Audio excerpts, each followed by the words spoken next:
Gracias. Bueno, lo primero que se me viene a la mente es decirle, aquí estamos otra vez. Recuerdo, yo estoy trabajando en Aconcagua por lo menos unos 26 años desde que entré en línea. Y creo que esta es la tercera vez que nos reunimos para hablar temas de la contingencia, ¿ya? Y la verdad es que mi gran problema era decirle, bueno, ¿qué nuevo les puedo decir frente a esta contingencia? Entonces, lo primero que se me ocurrió decir, bueno, ¿qué es lo que pasa? ¿No es cierto? O cómo se viene la mano. Porque hoy día, en general, ¿no es cierto?, en Chile, prácticamente el 70-75% del agua lo utiliza la agricultura. Hace unos 20 años atrás, información de la Dirección General de Agua indicaba que el 85% del agua se ocupaba en la agricultura. O sea, ya se ha retrocedido en un 15%. A nivel mundial, el promedio es un 70% del agua consumtiva, ¿no es cierto?, ocupada en agricultura. Y en los países de América del Norte, pensando, ¿no es cierto?, del río Bravo hacia el norte, Estados Unidos y Canadá, el agua disponible para la agricultura es casi un 50%. Entonces, dependiendo del modelo de desarrollo que toma el país, independiente de los eventos temporales, ¿no es cierto?, de disponibilidad hídrica por fenómeno de sequía, puede que el agua para la agricultura también vaya a disminuir. Va a depender del modelo de desarrollo que vaya optando el país y cómo son el crecimiento de las otras áreas de la economía, ¿no es cierto? Sobre todo del desarrollo industrial. ¿Este país tiene alguna expectativa de desarrollo industrial? No lo sé. Cómo están las cosas, no sé cómo se ve el tema con la globalización. Pero uno podría pensar que efectivamente, ¿no es cierto?, por un crecimiento del país podría venir una reducción hídrica. Y lo otro, también que las sequías son parte de Chile. Aquí encontré en Wikipedia una información bien interesante y la complementé con información de René Garreau del Centro de Cambio Climático de la Universidad de Chile. En el siglo XIX, una gran sequía en 1866. Perdón, el siglo XIX. En el siglo XX, en 1924, hubo una sequía más grave que la de ahora. En Santiago nos llovieron 30 milímetros. ¿Ya? Y Javier dijo una cosa recién. En 1925 se habló del embalse Puntilla del Viento. Entonces apretó tanto esta sequía que vamos a construir embalses.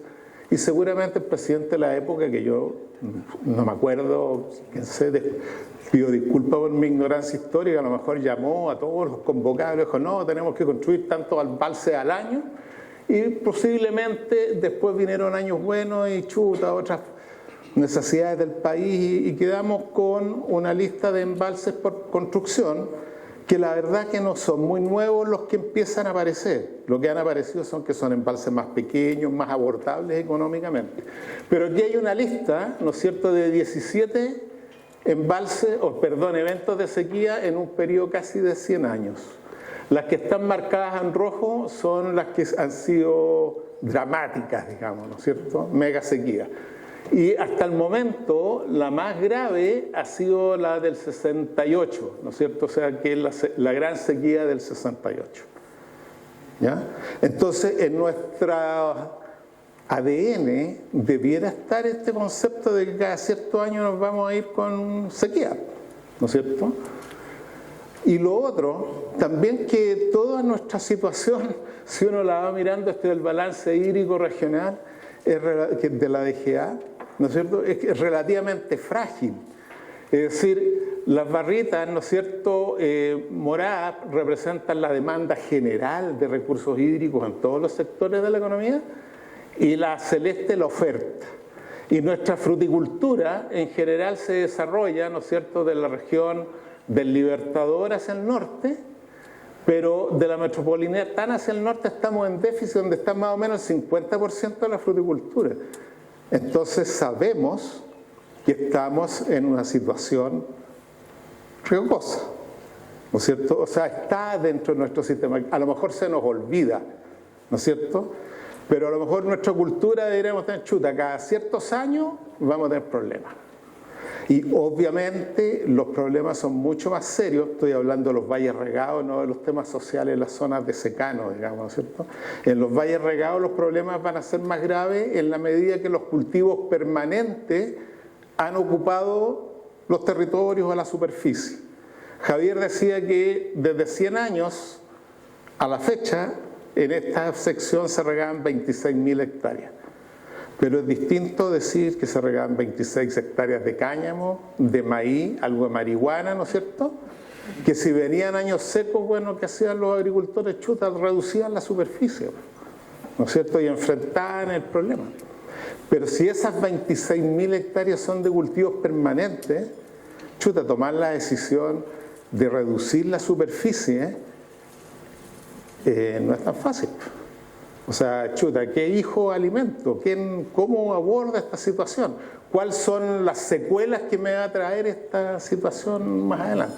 ¿Ya? Entonces, tratando de ponerme en esa sintonía, empecé a pensar qué hago y encontré la presentación que hice acá para la sequía del 2010-2011. Y lo que les voy a repetir es eso, ¿ya? Pero con más antecedentes. ¿Ya? Respuesta de la uva de mesa frente al déficit hídrico. ¿Ya? Y ahí encontré una frase en un libro que dice: la vida es una planta perenne, tiene memoria, ¿no es cierto?, y responde a su pasado. Es decir, no se olvida de lo que pasó y eso la va a afectar en el tiempo futuro. ¿Ya? Ahora, ¿qué es lo que vamos a ver? En general, lo que vamos a ver, y la gracia quizás que este trabajo lo hemos hecho en conjunto. Lo que vamos a discutir aquí, lo que yo les voy a presentar y recordarles son 20 años de trabajo que hemos hecho juntos. Entonces, en primer lugar, nosotros nos fuimos preocupando, ¿no es cierto?, de ver, bueno, cuánta agua requiere para producir una uva de mesa, porque siempre se hablaba, no sé, de 7.000, 8.000, 10.000, 14.000 metros cúbicos por hectárea. Y hicimos trabajos que nos pudieron determinar, ¿no es cierto?, cuánto era el consumo que podía o que tenía un parrón de uva de mesa para mantenerse en su potencial productivo. Y nos dimos cuenta que, según los trabajos que habíamos hecho, esto se mantenía, ¿no es cierto?, entre 7.000 más o menos y 10.000 metros cúbicos. Ahí podríamos estar el potencial, podría variar más o menos, un promedio de 8.500. ¿Ya? Además de los trabajos que hicimos en Aconcagua, hicimos una recuperación de lo que se había hecho también en otros países del mundo, ¿no es cierto?, en términos de trabajos en uva de mesa, que la verdad es que no son demasiados, ¿no es cierto?, pero recopilamos trabajos en California, en Israel, en Argentina, ¿no es cierto?, y tratamos de construir una función de producción, es decir, una relación entre el porcentaje de aporte o de satisfacción de la demanda y el porcentaje de rendimiento que uno pudiera obtener, ¿ya?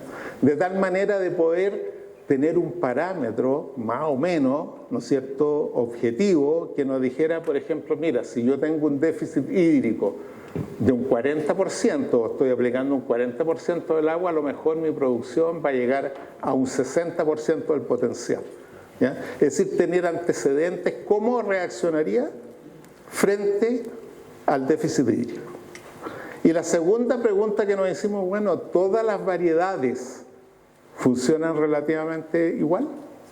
Y nos pusimos en un escenario entonces de variedades tempranas, medias y tardías. Entonces aquí les voy a mostrar casos de 3 variedades, ¿no es cierto? Temprana, el modelo de temprana en la Flame, usted va a decir, pero si esa cuestión no existe, digamos, o sea, está borrada en el mapa, pero no importa, es una variedad temprana, ¿no es cierto? Probablemente se comporte parecido a otras tempranas nuevas que existen. De media estación Thompson y tardía Crimson, ¿ya? ¿Cuál es la gracia que tiene esto? Que fue hecho aquí en el Valle Aconcagua, ¿no es cierto? Y donde muchos productores pusieron a disposición sus campos para que uno le hiciera pebre, ¿no es cierto?, provocando déficit hídrico en sus parras. Entonces, primero, el consumo de agua. ¿Cuál es la distribución porcentual que tiene el consumo de agua en función si la variedad es temprana, media o tardía? Y una cuestión obvia, ¿no es cierto? En las variedades tempranas, el 50% del agua más o menos la consume después de la cosecha, ¿no es cierto? En las variedades medias, ¿no es cierto?, prácticamente solamente el 20% estaría consumido después de la cosecha, y en la Crimson, ¿no es cierto?, la tardía, el 15% más o menos, ¿ya? Entonces las variedades tempranas, ¿verdad?, uno lo podrían decir o llevar a pensar y decir, mira, qué interesante, me voy a preocupar de esta variedad temprana, ¿no es cierto?, y cuando coseche el excedente de agua, porque ya consumió lo que correspondía, voy y riego las otras variedades y me preocupa administrar el recurso hídrico en las otras variedades. Entonces también lo que pensamos en ese momento, que no fue en el mismo orden lógico que le estoy contando, sino que esto es una entelequia que mezclé, digamos, épocas, tiempos para poder darles una respuesta. ¿Cómo podíamos hacer esta distribución? O sea, yo satisfago la necesidad de mi variedad temprana y después me corro para las tardías, por ejemplo, ¿ya? Entonces lo que hicimos interesante acá fue que estudiamos la fenología, ¿no es cierto? Cómo se desarrollaba, cómo era el crecimiento de los frutos, cómo era el crecimiento de los brotes, qué pasaba con la brotación, qué pasaba con la inducción floral, etc. No voy a entrar en todos esos rollos, ¿no es cierto?, pero me voy a ir a las cosas más relevantes.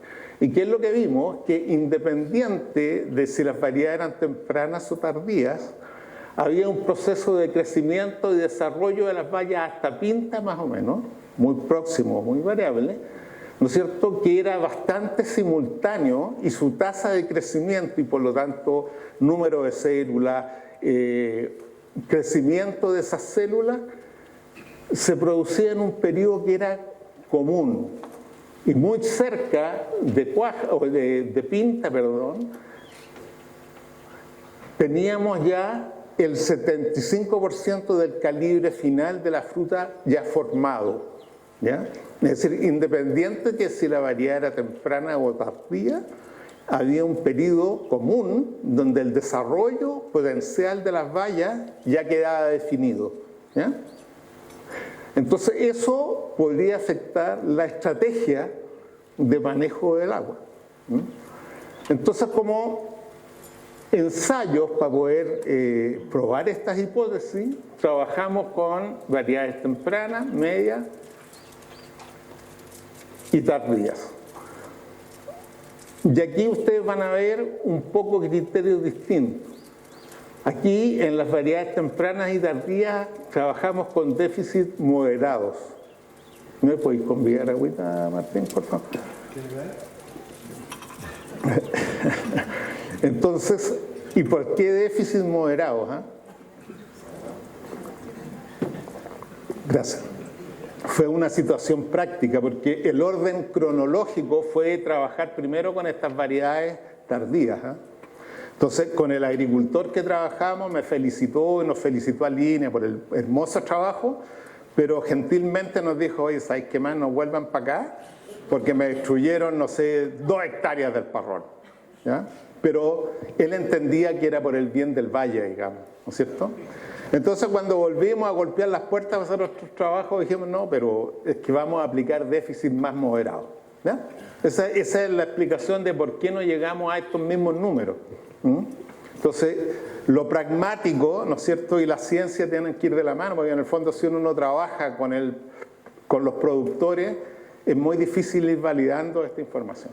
Entonces, en las variedades tempranas y de estación media ocupamos estas cantidades de agua, desde un 140% de la evapotranspiración a un 60%, y en las variedades tardías, pensando en esta lógica, ¿no es cierto?, que yo les contaba, que a lo mejor podría administrar de distintas formas las variedades tardías, tuvimos tratamientos que durante toda la temporada no le restringimos el agua, aplicábamos todo lo que demandaba, un tratamiento que aplicamos un 75% del agua durante toda la temporada, un 50% del agua, y otro tratamiento que dijimos, bueno, mire, simulemos que en un periodo entre brotación y pinta, no me acuerdo si era pinto cuaja, pero en el primer periodo de desarrollo de los frutos le vamos a dar prioridad a una potencial variedad temprana, entonces esta tardía la vamos a regar con un 30% del agua, y el resto de la temporada para recuperarlo le vamos a aplicar el 75% del agua. ¿Ya? Hicimos ese juego. ¿Qué pasó con las variedades tempranas? Estos ensayos duraron 4 años. ¿Ya? Entonces, en el caso de esta variedad temprana, aplicando desde 4.200 a 11.000 metros cúbicos de agua, no tuvimos ni una diferencia estadística significativa. ¿Ya? Y en los calibres, comparando entre un 120% y un 60%, tampoco, ¿no es cierto?, hubo diferencia significativa durante 4 años. ¿Ya? Eureka, entonces dijimos, la papa, en variedades tempranas, probablemente podríamos trabajar entonces con un 60% de la demanda máxima, ¿no es cierto?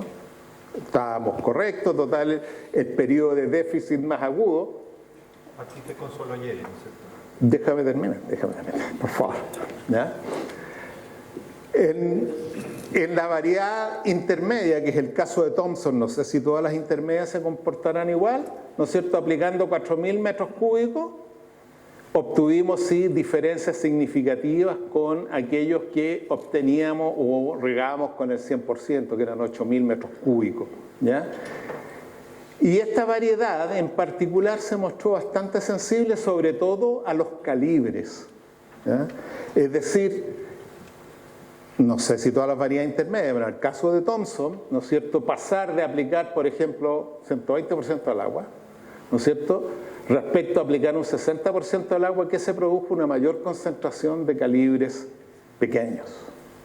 ¿Ya? Y después, esta variedad tardía, Crimson, ¿no es cierto?, que es lo que vimos, ¿no es cierto?, que si aplicábamos un 100% del agua, un 75% del agua durante toda la temporada, más o menos las producciones se mantenían iguales. Pero si aplicábamos un 50% del agua, es decir, 4.000 metros cúbicos, o esta mezcla entre el 30 y el 75% que dan del orden de los 5.000 metros cúbicos, tuvimos un desastre productivo.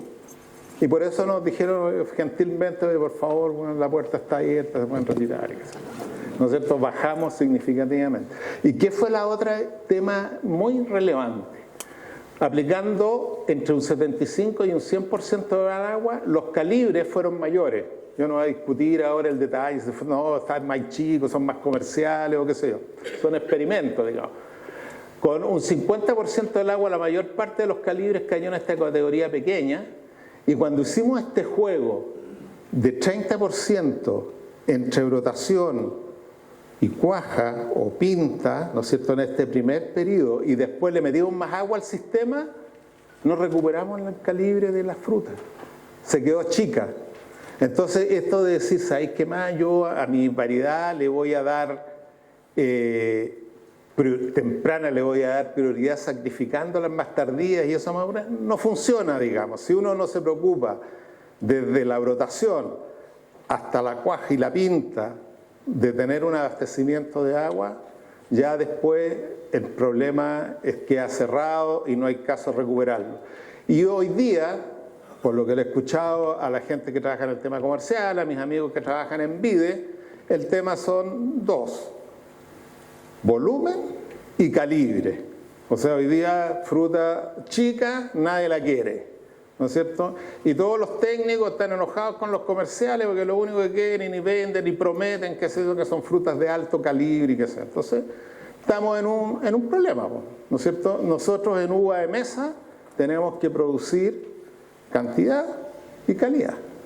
Aquí teníamos otros efectos, por ejemplo. ¿Qué pasaba con el sombreamiento? O sea, empezábamos a hacer estrés y las variedades blancas se empezaban a amarillar.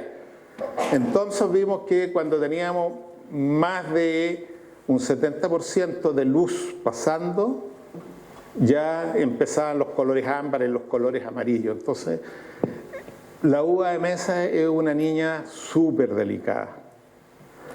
Otro tema importante que vimos en ese momento, ¿no es cierto?, es lo que hacía referencia Martín, que en realidad lo que nosotros teníamos que hacer era iniciar un viaje, se los voy a demostrar más adelante, con el estanque lleno.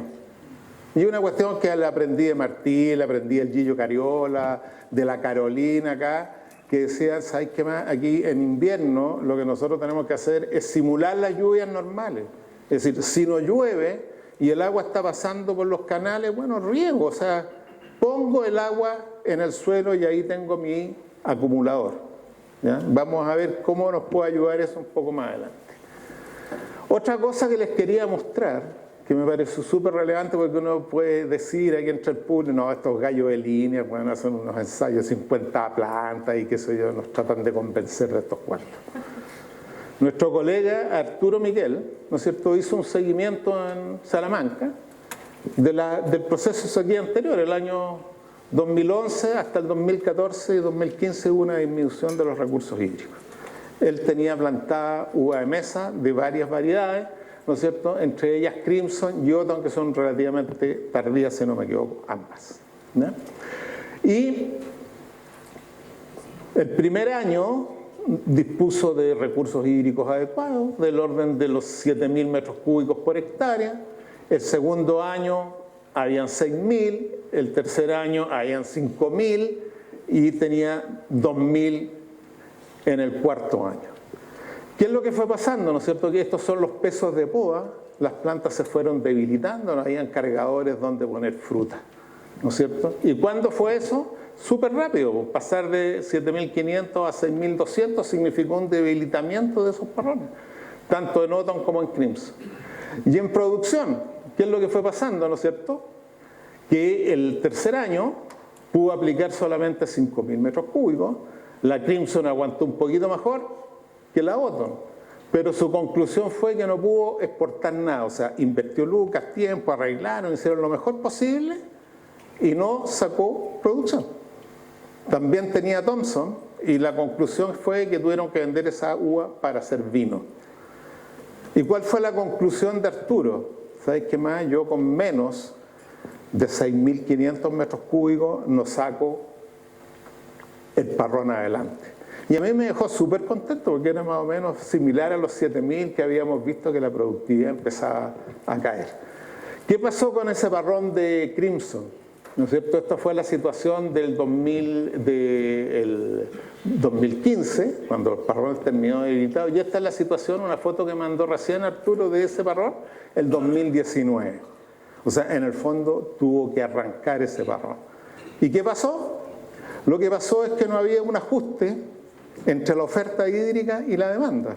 O sea, cuando se hizo esa plantación, calzó con ese periodo, ese promedio que decía Javier, ¿no es cierto?, de años buenos, se entusiasmaron, plantaron, y después vino esta situación de disminución de los recursos hídricos, ¿ya? Entonces, ¿a qué va toda esta perorata, digamos, ¿no es cierto?, que yo creo que aquí uno toma decisiones, pero las decisiones las tiene que tener informadas. Ahora, yo lo que estoy hablando es porque la plata que está metida aquí no es mía, ni nada. Yo lo estoy metido en el negocio, digamos. Pero uno debiera tener información para tomar decisiones, o si no, saber que está jugando un poco a la ruleta rusa, porque cada cierto tiempo le va a tocar, ¿no es cierto? Entonces, ¿cómo enfrentar la situación? Es re fácil hablar por los demás. Pero yo creo que lo primero, y Javier lo dijo bastante bien ahí, cada uno en sus predios debiera realizar un balance hídrico. Es decir, cuantificar la demanda de agua que hoy día existe o que tienen en sus predios, ¿no es cierto? Tenemos las evapotranspiraciones históricas y de hecho, fíjense que aquí en el Valle efectivamente la evapotranspiración, analizando la información de la evaporación de bandeja de la Escuela Agrícola San Felipe, de 30 años, en los últimos 5 o 6 años, la evaporación de bandeja ha aumentado respecto al histórico, digamos. Pero cuando uno empieza a charquear los valores y considera el periodo de riego, ¿no es cierto?, lo que ha aumentado es la evaporación de bandeja en los meses de invierno más que en el periodo estival. ¿Ya? O sea, entonces si uno va a hacer un balance, considera la situación media de la evapotranspiración, podría llegar a decir, bueno, más o menos cuánto agua podría demandar. Ojalá esa demanda ustedes la pudieran expresar después en litros por segundo por hectárea, ¿no? Y por el otro lado está la oferta, ¿no es cierto? Y sabemos que aquí no hay muchos pozos, ¿no es cierto? Que lo último que van a explotar son los pozos. Y el otro es el caudal disponible. El caudal disponible va a ser mucho más complejo estimarlo. Javier mostró algunos valores, yo creo que es súper interesante, ¿no es cierto? Están los pronósticos, las DGA, que son valores medios, pero a uno le pueden dar un orden de magnitud de la cantidad de agua que dispone. Ustedes tienen el valor de acciones que disponen, ¿no es cierto? Bueno, están los litros por segundo que vieron por el canal y el número de acciones. Esto lo mostró Javier, no voy a entrar en tema, pero sí ustedes pueden ver, esta es una foto, ¿no es cierto?, de la estadística de caudales del río Aconcagua por un número largo de años, ¿verdad? Y esta cuestión es como una especie de lotería año a año. Súper variable. Pero existe también un concepto que nos habló Javier y que a mí me lo enseñaron cuando hice los cursos de hidrología en la Chile, ¿no es cierto?, que era la seguridad de riego, la probabilidad de ocurrencia de determinados caudales. Entonces me acuerdo que nuestro profe de hidrología siempre nos hablaba del caudal con seguridad 85%. Es decir, que de una estadística de 100 años, en 85 años estaba seguro que iba a tener un caudal de una determinada magnitud o superior a esa, ¿ya? Y habían otros caudales con probabilidades de ocurrencia más bajas, como por ejemplo el caudal 50% o el medio, el caudal promedio. ¿No es cierto? Aquí tenemos el caudal 85%, esta línea azul, y yo le fui agregando de los pronósticos de la información de la DGA, por ejemplo, esta línea punteadita aquí es el pronóstico medio mensual que hace la DGA, ¿no es cierto?, para el año 2018 y 2019. Y esta línea continua es el caudal informado por la DGA para el año 2018-19, o sea, desde el punto de vista de los promedios, el pronóstico y lo que sucede realmente están bien relacionados. Entonces, yo lo que pienso, que a lo mejor sería interesante, ¿no es cierto?, que ustedes tomaran el pronóstico de este año o la información que maneja Javier, ¿no es cierto?, o Rodrigo Rivera, a lo mejor les puede entregar la información un poquito más elaborada, para saber cuál es la disponibilidad de agua, ¿no? Entonces aquí me acordé del Coco Salgado, que siempre dice que puede haber algo peor todavía, y esta línea roja es el caudal que tenía el Aconcagua en la sequía del 68. O sea, uno podría estar todavía peor, ¿ya? Con la gran diferencia que probablemente en las 26.000 hectáreas del 68 no habían tantos cultivos permanentes como hoy día, ¿ya? Entonces, ¿cuál es la idea de hacer un balance hídrico? La idea de un balance hídrico es confrontar la demanda. Yo lo hice por riego por goteo, pero ahora me informo que el 35% de la superficie solamente está tecnificado y a lo mejor sí en uva de mesa, porque uno recorre los parrones, ve, y la mayor parte de la tecnificación está en la parte frutal. Entonces no me quise meter a la parte de riego superficial, ¿ya? O no se me ocurrió en realidad. Y por otro lado, ¿no es cierto?, tenemos el río Aconcagua, que tiene una cantidad de acciones en su primera sección, y yo podría determinar cuál es el caudal por acción, con una cierta probabilidad. Y a lo mejor esto lo podría castigar por alguna eficiencia de conducción, o que si tengo que compartir agua con los vecinos de más abajo, ¿no es cierto? Aquí podría tener un orden de magnitud en un número. Y yo lo que podría llegar a determinar entonces con el agua, que probablemente voy a disponer, ¿cuántas hectáreas podría regar con una acción del río, por ejemplo, a las que tengo derecho? Esto habrá que perfeccionarlo, no quiero que quede en la mente que estos son los valores, sino que es como una forma de actuar, ¿no es cierto?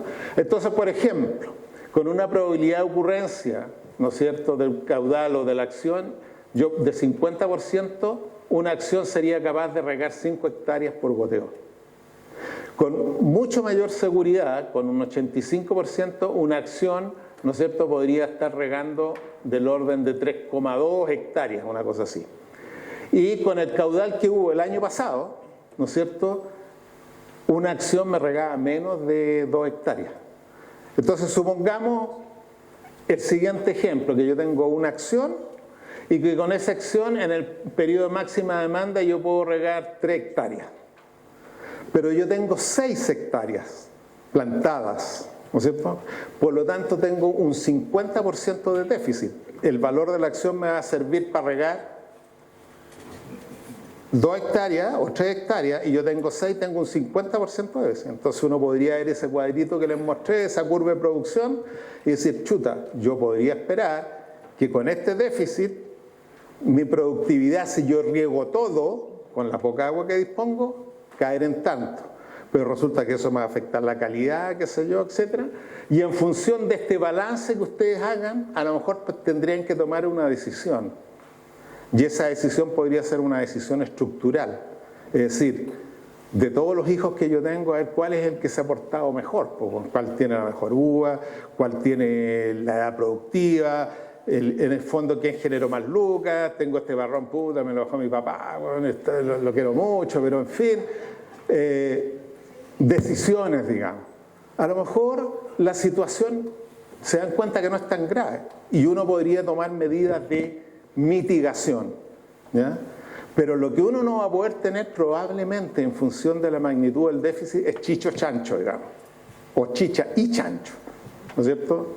Rendimientos altos, qué sé yo, productivos. A lo mejor yo puedo ir a conversar con algunos vecinos que tienen cultivos anuales y les sabes qué más, bueno, yo te pago lo que potencialmente tendría en la cosecha, pero esos derechos los uso yo. No sé si me entienden, o sea, hay un equilibrio, pero debiera, ojalá, tenerse cuantitativamente, ¿no es cierto?, qué puedo regar bien y qué es lo que me espera si no riego bien, y tomar mis decisiones, o sea, qué privilegio una variedad temprana, una variedad tardía, pero para privilegiar una variedad tardía tengo que sacrificar también la temprana, porque la fruta crece y su potencial de crecimiento y llegar a buenos calibres está en este primer periodo de la estación.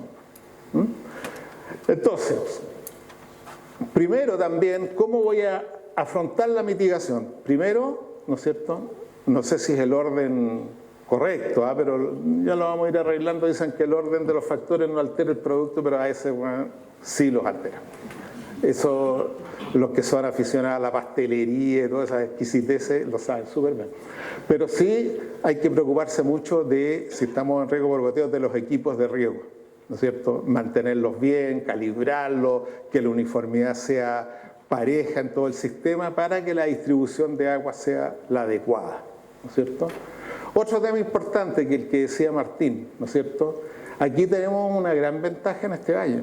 La mayor parte de los suelos de características franco-arcilloso son muy buenos para retener agua, ¿no es cierto? Entonces, regar anticipadamente ahora y dejar el estanque de suelo lleno es una medida paliativa, ¿no es cierto? El suelo es un embalse, ¿no es cierto? Y esta agua va a quedar disponible para las plantas que yo voy a decidir privilegiarlas y también para las plantas que voy a pedirle que hagan un sacrificio, que probablemente no sea solamente el sacrificio de este año, sino que lo que pasa este año va a golpear el año siguiente, ¿no es cierto? Porque acuérdense, las plantas tienen memoria y recuerdan su pasado, ¿no? Entonces, nosotros, por ejemplo, cuando trabajamos estos ensayos de aplicar déficit hídrico hasta un 60%, partimos efectivamente, como decía Martín, ¿no es cierto?, con el estanque lleno. Y parte, ¿no es cierto?, de suplir el déficit, esta línea roja, fue dado por el agotamiento que fueron haciendo las plantas en el suelo. Entonces, si yo parto con el estanque lleno, por lo menos tengo unos 500 metros cúbicos por hectárea disponible para que las plantas lo usen. Ahora, si yo riego, por ejemplo, todo mi parrón, aunque sé que la mitad bueno, lo voy a sacrificar por el bien de los demás y por el bien de mi bolsillo, en fin, diferentes razones, ¿no es cierto?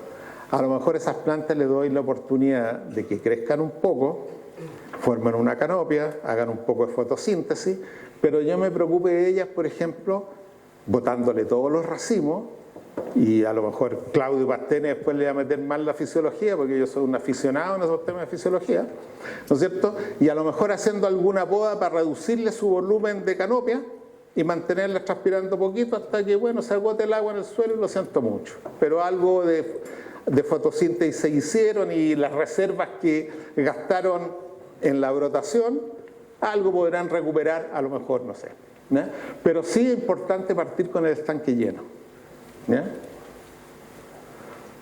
Y otro punto importante para la mitigación, ¿no es cierto? Preocuparse de evitar pérdidas de agua que no son, o sea, que son evitables.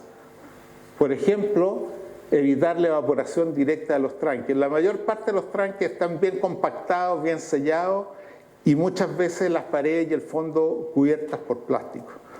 Pero la evaporación directa que se produce desde los tanques, de los acumuladores de distintos tamaños, ¿no es cierto?, es alta.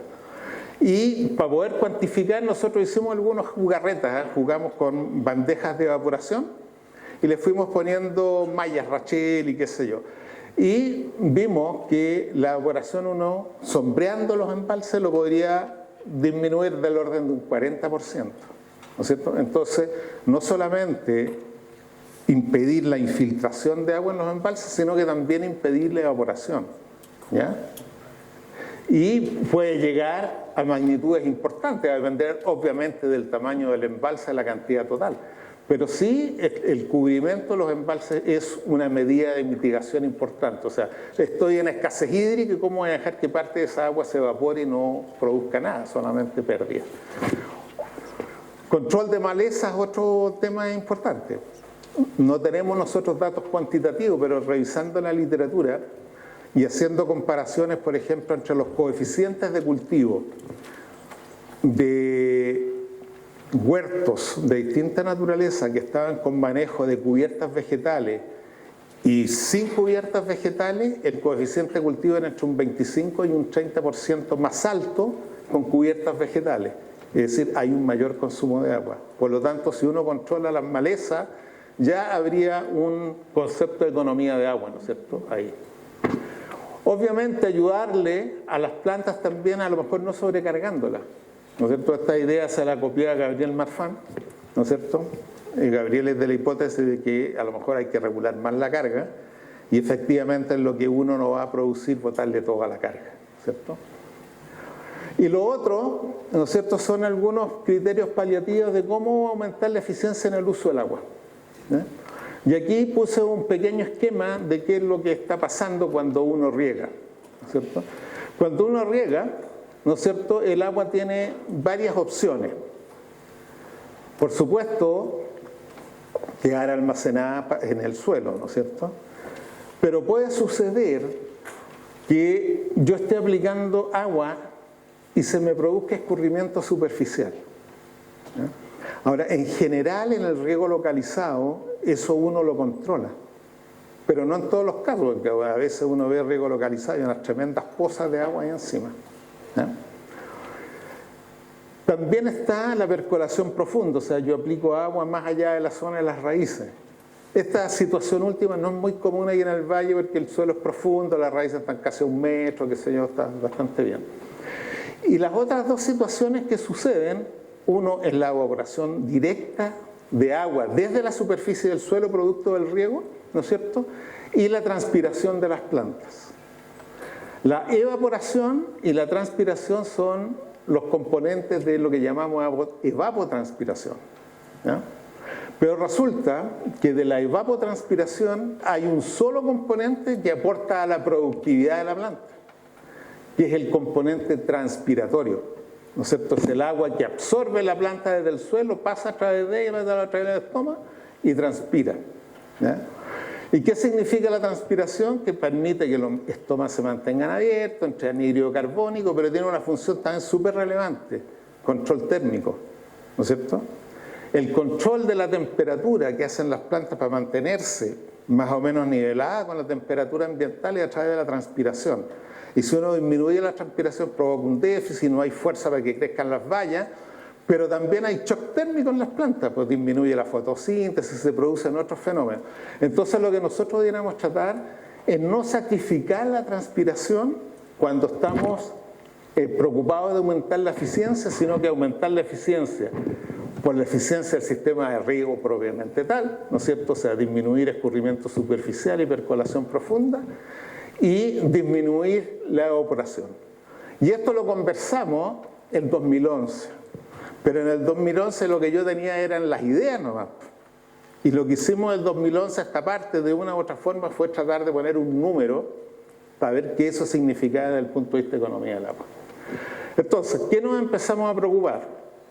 Primero, ¿cómo podíamos optimizar, ¿no es cierto?, este concepto de la evapotranspiración? Y una gran duda era el coeficiente cultivo a utilizar. Y en los últimos años, los colegas más jóvenes que han llegado al instituto se han metido en este tema de los análisis de imágenes y qué sé yo, todas esas cosas que uno no patea mucho, ¿no es cierto?, para poder definir coeficientes de cultivo. Y aquí van a encontrar un sistema que está en esta página web, que es libre, que su clave es plus, ¿no es cierto?, y el nombre de usuario también es plus con minúscula, y que gentilmente, colega que no está aquí, está disponible para que aquellos les interesen meterse más en este sistema, poder hacer alguna discusión, una capacitación. Estamos hablando ya con Río Blanco, lo hemos hecho en otras regiones con exportadoras y asociaciones de canalistas, ¿no es cierto? ¿Y cuál es la idea entonces? Que poder establecer los coeficientes de cultivo de acuerdo al desarrollo real que tengan los cultivos en ese momento. A Javier le podría ser útil porque este sistema no solamente se trabaja a nivel predial, se trabaja a nivel de cuencas también. Entonces podría saber, por ejemplo, dentro de la primera sección, qué zonas se están viendo más afectadas porque su desarrollo del índice normalizado de la vegetación, o sea, el conjunto de verde que hay en esa zona, ha ido disminuyendo. Y tenemos imágenes desde enero del 2018. O sea, podríamos ver fines de la temporada pasada y qué podría pasar esta temporada. O sea, también hay antecedentes. Y lo otro también que hay que preocuparse y revisar bastante calicata, ¿no es cierto? O sea, ver si los niveles de déficit están demasiado agudos, si efectivamente el agua está en nivel crítico, entonces tendré que ir ante otro parroncito y decirles, ay, qué más cabro, bueno, vos estuviste en el límite y este fue mucho más noble porque me generó tantas lucas, no sé qué decisión va a tomar usted, a lo mejor pueden ser emocionales, yo estoy, ¿no es cierto?, diferenciando, pero sí el control, ¿no es cierto?, a través de calicata o los sistemas que ustedes tengan tiene que ser relevante, es decir, ojalá evitar que el agua se vaya mucho más abajo. ¿Qué es lo que tenemos ahora como novedades? ¿Qué es lo que pasa, ¿no es cierto?, con la componente de evaporación? Fíjese que aquí nosotros hicimos un análisis como por 3 años más o menos, cómo se repartía la evapotranspiración de un parronal entre el componente de evaporación y el componente de transpiración. ¿Y qué nos dimos cuenta, no es cierto?, que en los primeros estados de desarrollo del parrón, la principal componente de este concepto era evaporación. Casi el 70% del agua que consumen los parrones al principio de la temporada la atribuíamos a evaporación. Podríamos habernos equivocado en un 10%, no sé, por la metodología que ocupamos para medir, pero las pérdidas de evaporación son significativas. Y cuando el parrón llegaba a tener una cobertura de un 80, un 70%, las evaporaciones eran del orden de un 20%. Entonces, en este caso, podríamos utilizar un mulch, ¿no es cierto? Usar mulch de distinta naturaleza, de paja, de, no sé, sarmiento, plástico, digamos. Plástico aquí, bueno, un poco pecaminoso, pero puede ser útil frente a la necesidad, ¿ya? Entonces, evitar esa componente de evaporación, ¿no es cierto?, a través del mulch. Y aquí tenemos datos, por ejemplo. ¿Qué pasa con la evaporación, ¿no es cierto?, sin mulch y con mulch, ¿no es cierto? Sin mulch, por ejemplo, esto en enero llegamos hasta casi un 15%, un 20%. Y el mulch evitó, ¿no es cierto?, o se redujo la evaporación al orden de un 5%.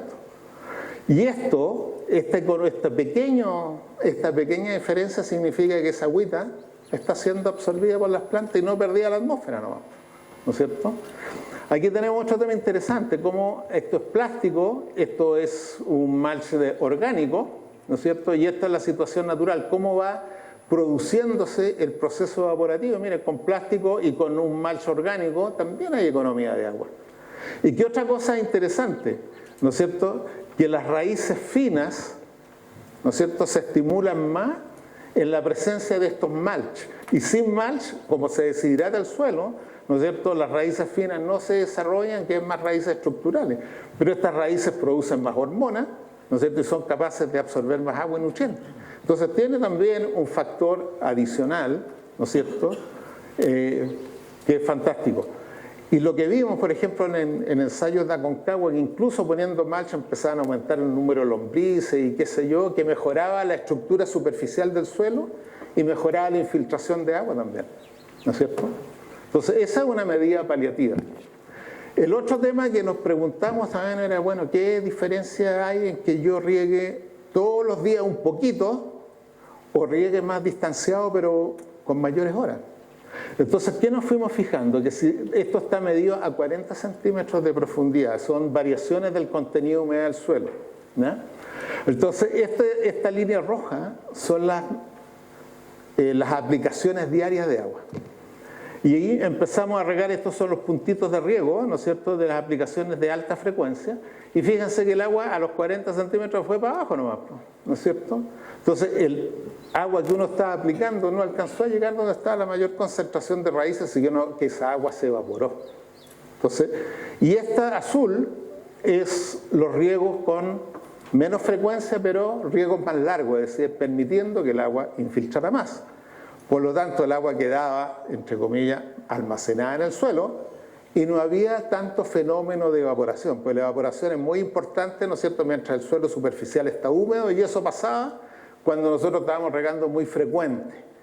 Entonces, a lo mejor la estrategia en estas situaciones, si yo no tengo un mulch, no es regar todos los días un poquito porque se evapora mucho, sino que regar más horas, sí, vamos a terminar ligerito, ¿no es cierto?, por más tiempo. Y esto, por ejemplo, también lo vimos en otras especies. Esto es microaspersión, la situación puede ser más compleja porque aborda una mayor superficie, pero igual, ¿no es cierto?, la evaporación es menor en los riegos de alta frecuencia, ¿ya? Y esto, leyendo también para poder sustentar, esto es un trabajo que hicieron en España, en Manzano, pero aquí marqué dos columnas. Esta, que dice 33.2D, 33.1D, 50.2D, 51D. Esto significa que los tipos aplicaron durante una temporada el 33% de la máxima demanda o de la evapotranspiración, y aquí ocuparon el 50%. Y aquí regaron con una línea, aplicando la misma agua, con una línea de riego, y esto lo aplicaron con dos líneas de riego. La misma cantidad de agua, entonces con una línea de riego lo que ellos aplicaban con mayor frecuencia, con menor frecuencia, pero más tiempo, y la caída productiva fue menor, ¿no es cierto? Por lo tanto, aparentemente, más que regar más seguido, lo que hay que asegurarse es que el agua penetre en el suelo, ¿ya? Y por último, ¿qué otras cosas estuvimos haciendo? ¿No es cierto? Utilizando cobertores. Y comparamos, ¿no es cierto?, qué pasaba en una situación con malla o sin malla. Y con malla había una disminución de la evapotranspiración de referencia del orden del 30%. O sea, yo podría reducir, si pongo una malla, a lo mejor un 30% del agua. Y con plástico, del orden de un 20%. O sea, el hecho de cubrir, de disminuir la radiación, ¿no es cierto?, ayudaba, ¿ya? Ahora, para fines de enfrentar este periodo de sequía, ¿qué es lo que es preferible, la malla o el plástico? Aparentemente en la malla, porque aquí tenemos dos comparaciones, ¿no es cierto? Aquí tenemos la temperatura del aire con malla y sin malla, ¿no es cierto? Y en el caso de la malla, prácticamente la temperatura al aire y bajo la malla es la misma. Pero en la situación de plástico, la temperatura bajo los plásticos es más alta que en la atmósfera. Entonces podemos tener un tema de tal vez estrés térmico. Si estamos regando menos, aumenta mucho la temperatura, tenemos un tema de estrés térmico. Entonces aquí a lo mejor para fines de sequía en la malla, digamos. Y por último surgió la pregunta que no hemos podido contestarla nosotros, ¿eh? Los portainjertos. O sea, ¿los portainjertos nos ayudan a enfrentar los temas de sequía? Probablemente el aguante de la planta que pueda hacer lo ayude. Pero aquí hay un trabajo que hicieron en California, entonces nosotros en realidad copiamos mucho lo que hicimos de lo que estaban haciendo en California. Aquí aplicaron diferentes cantidades de agua, para provocar un estrés. Aquí está la magnitud del estrés que se provocó y aquí están diferentes portainjertos, que algunos son conocidos, ¿no es cierto? 110R, Freedom, 1103 Pulsar. Y efectivamente, ¿no es cierto?, ningún portainjerto frente a menores aplicaciones de agua mostró una respuesta muy distinta en la magnitud del déficit que ellos acusaban, ¿ya? Y aquí está la magnitud del déficit expresado en potencial hídrico de la planta y, por ejemplo, el tamaño de valla. Y independiente del portainjerto, esto en uva de pino no es todo perfecto, pero hay una cierta relación, ¿no es cierto? Es lineal la caída, o sea, no hay ningún portainjerto que uno le diga, no, cabrito, no te preocupes, aunque tengáis déficit, igual vaya a sacar buenos racimos de buen tamaño, fruta excelente y qué sé yo. Y yo creo que tampoco eso se va a lograr con mejoramiento genético, ¿verdad? O sea, hoy día el mejoramiento genético está orientado a vallas grandes, alta productividad, y normalmente todo lo que es enorme necesita agua y necesita fuerza para crecer, ¿no es cierto? Entonces, aquí a lo mejor hay una estrategia que uno debiera decir, ¿sabes qué más? Yo tengo que ser tan buen productor que en vez de sacar X cajas en 2 hectáreas, esas mismas X cajas más 1, tengo que sacarlas en 1. Y ahí obviamente vienen las variedades, viene el manejo suelo, viene el manejo riego, viene la nutrición. Y por eso, como instituto, estamos agradecidos con el Valle, porque toda esta generación de información, que es buena, y yo creo que lo utilizan ustedes, ¿no es cierto?, se produjo con financiamiento de la Corfo, con financiamiento de exportadoras, con financiamiento de ustedes mismos, ¿no es cierto? Y la estrategia parece ser, en mi opinión, que si yo conozco la magnitud del déficit, podría decir, bueno, ¿sabes qué más? Mi situación, si yo administro un déficit moderado, podría mantener todo esto en buenas condiciones y tener expectativas de sacar adelante toda mi producción, o si no, si un déficit relativamente severo, tengo todos estos antecedentes, a lo mejor es preferible concentrarme en parte de mi huerto, como los huertos no son míos, les puedo decir esto, ¿no es cierto?, en un sector que sí me permite salvar la temporada y evitar los gastos. No se trata de dejar el resto abandonado, sino que tomar también medidas para poder protegerlo. Los palteros, la gracia que tienen es que los cortan a topón, los dejan ahí y se recuperan después, en momentos de crisis, ¿no es cierto? Y aquí hay algunos antecedentes, entonces si ustedes quieren profundizar más, ¿no es cierto?, trabajos que se han hecho aquí en el Valle, ¿verdad? La última cosa que sacamos viene un capítulo de cómo manejar el riego cuando uno tiene plástico, ¿verdad? Y un manual también para enfrentar diferentes especies de frutales. Ojalá que toda esta conversa le haya servido para algo. Para mí ha sido súper interesante poder mostrar, digamos, o presentarle producto de trabajos hechos localmente, digamos.